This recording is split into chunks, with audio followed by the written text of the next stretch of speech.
Alors chez Origine au Roc d'Azur, il y a une nouveauté en particulier qui a attiré notre œil.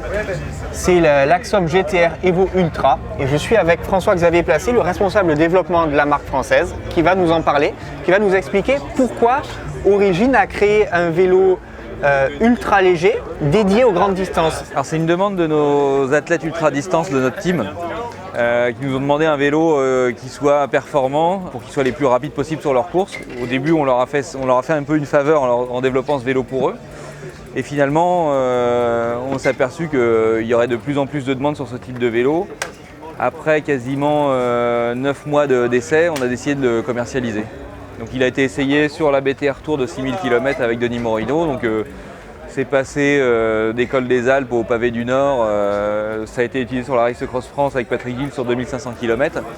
Donc toutes ces épreuves-là, plus les prépas, ça a été un peu l'épreuve du feu pour ce vélo qui a passé tout ça haut la main. Donc on a décidé de le commercialiser. Ouais. Concrètement, qu'est-ce qui change par rapport à un GTR Evo classique ?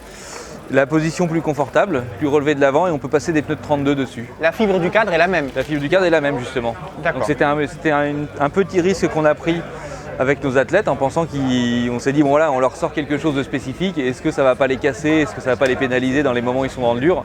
Et au contraire, ils ont trouvé le vélo plus performant mais aussi plus facile que les versions GT qu'ils avaient avant. On a suffisamment de recul maintenant sur ces 9 mois de test. Ils ont été testés dans des conditions abominables, hein, les vélos. Ça a été du gravel dans les Alpes, ça a été les pavés dans le Nord, ils ont été chargés, ils ont été démontés.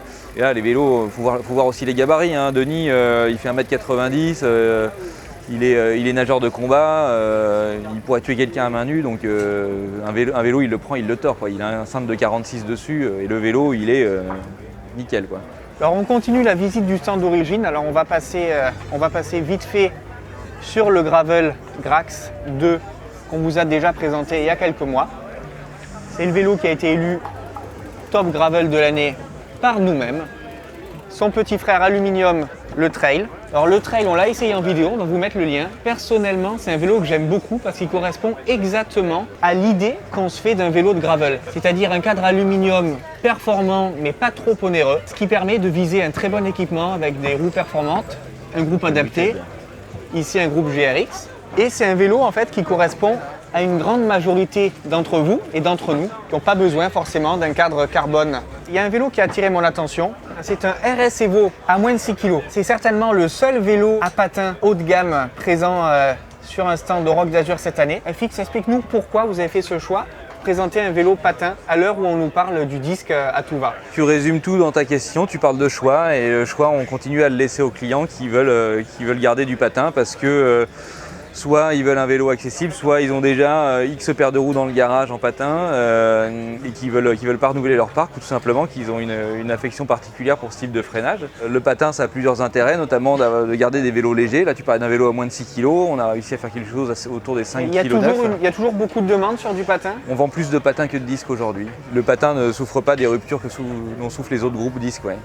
Donc aujourd'hui, un vélo patin, on peut le sortir dans un délai raisonnable. Ouais. Et à long terme, vous allez continuer à proposer du freinage patin ? Tant qu'on nous en laissera la possibilité, on ira jusqu'au bout. Ouais. Là, c'est un cadre pour info qui est quand même sorti le 28 décembre 2020. C'est une volonté de continuer à développer du patin actuellement, quoi. Oui, c'est vrai que sur cette gamme de cadres, GTR Evo et RS Evo, ils partagent la même fibre de carbone ultra légère. On est aux alentours de 700 grammes le cadre. Origine est certainement le seul et le dernier constructeur à développer un cadre top de gamme à la fois en version disque et aussi encore, je dois dire, en version patin. Primal, c'est la marque de roue qui a été lancée par Origine il y a 1 an exactement. Il y a plusieurs versions, il y a plusieurs modèles. Donc là, ici, on est sur les tops de gamme Orion C35 Pro avec rayon droit. Elles sont aussi disponibles en 50 mm. Sur les roues VTT, on est au Roc d'Azur, on peut vous les montrer quand même. Là, on a les Orion A30 Pro. Alors elles sont en aluminium, elles sont magnifiques. Profil de 30 mm, la jante est semi-aérodynamique, rayonnage droit, c'est les mêmes moyeux que les tops de gamme. Voilà, on a fait le tour pour la marque française. Alors il va y avoir pas mal de nouveautés l'année prochaine, 2022. On vous en parlera dès que possible.